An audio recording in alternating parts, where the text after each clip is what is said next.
السلام علیکم ورحمۃ اللہ وبرکاتہ۔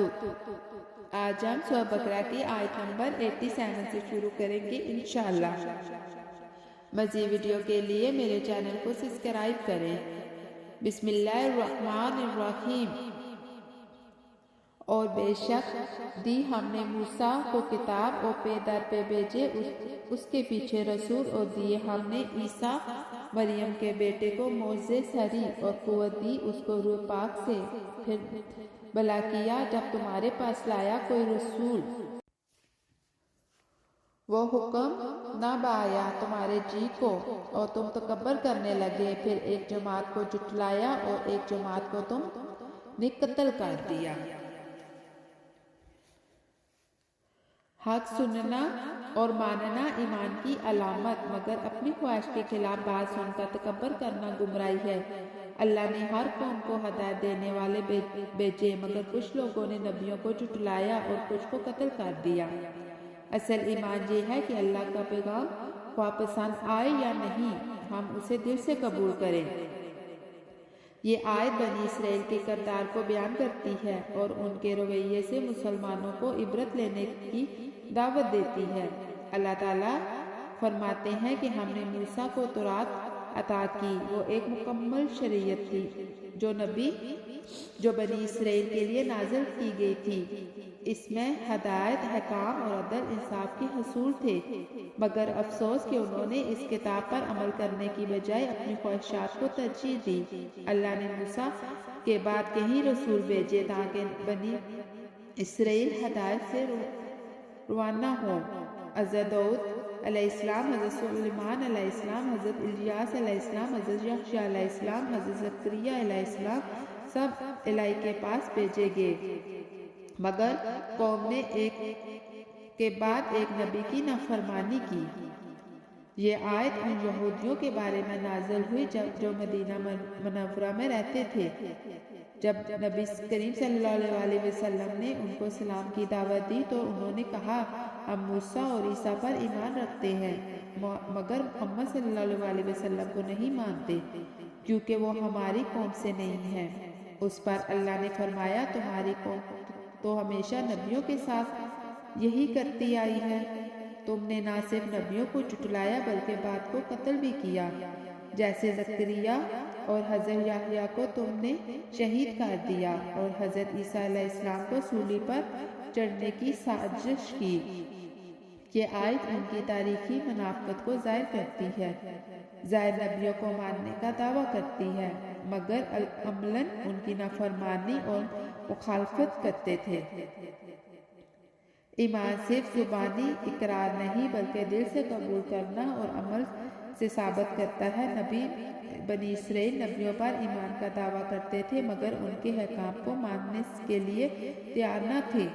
آج ہی بہت سے لوگ دین کو اس وقت تک مانتے ہیں جب تک وہ ان کی پسند کے مطابق ہو، لیکن جب دین ان سے قربانی مانگتا ہے، وہی نفس کے خلاف بات وہ بہانے بنانے لگتے ہیں۔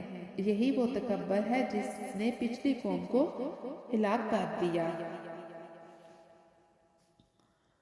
آیت نمبر 88۔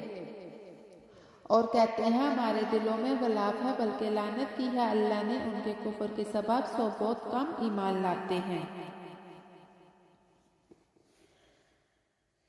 یہ آیت یہودیوں کے بارے میں نازل ہوئی جو نبی صلی اللہ علیہ وسلم کی دعوت حق کو سن کر کہتے تھے، ہمارے دلوں پر پردے ہیں،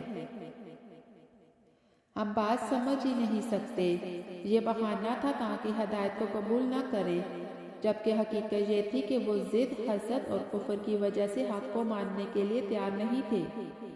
اللہ نے فرمایا کہ ان کے دل بند نہیں بلکہ ان کے کفر کی وجہ سے اللہ نے انہیں محروم کر دیا۔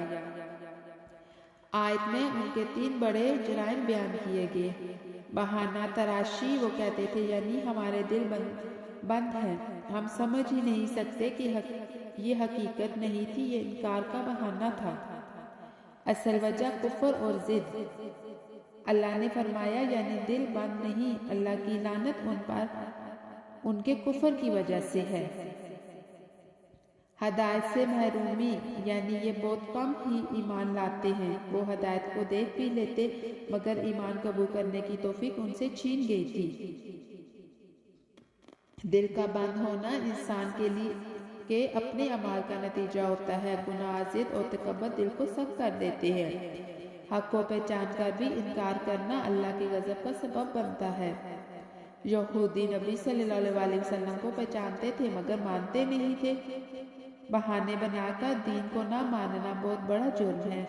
دل بند ہے، سمجھ نہیں آتی کہنا ایک بڑا جھوٹ تھا۔ اللہ کی لعنت اس پر ہوتی ہے جو جان بوجھ کر حق کو ٹھکرائے۔ ایمان کی توفیق بھی اللہ کی رحمت سے ہوتی ہے۔ ہدایت بھی صرف اسی کو ملتی ہے جو سچ دل سے تلاش کرے۔ ضد، حسد اور دشمنی انسان کو اندھا کر دیتی ہے۔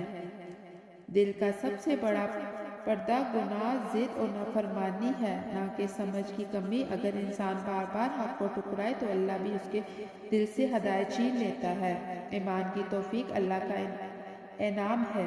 اس انعام کے لیے دل کو صاف رکھنا ضروری ہے۔ ہمیں ہر بات پر بہانے بنانے کی بجائے اپنے دل کی اصلاح کرنی چاہیے۔ جو شخص سچائی تلاش کرے اللہ اس کا راستہ ضرور کھول دیتا ہے۔ یہ تھا آج کا ہمارا سبق۔ اللہ تعالیٰ ہمیں اس پر چلنے، عمل کرنے اور قرآن پاک کے ساتھ جڑے رہنے کی توفیق عطا فرمائے۔ انشاءاللہ اگلے سبق کے ساتھ